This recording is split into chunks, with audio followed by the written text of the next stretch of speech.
Hey guys, what's happening? How to access memories on Snapchat web. So first of all, what you need to do, you need to go ahead and click your avatar icon at the top left after you log in using your Snapchat credentials. And then what you're going to do, go ahead to the account settings, and you're going to be able to see that another page will open up, and then you're going to be able to see the settings. Go ahead and click my data, okay, and select the data, select data to include.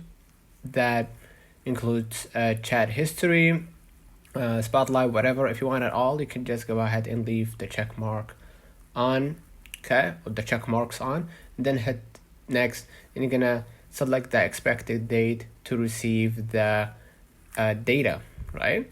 And then confirm your email, which is my email, and then hit submit, and you're gonna be able to receive all of your memories on Snapchat through or via your email. So let me know in the comments if this video helped you.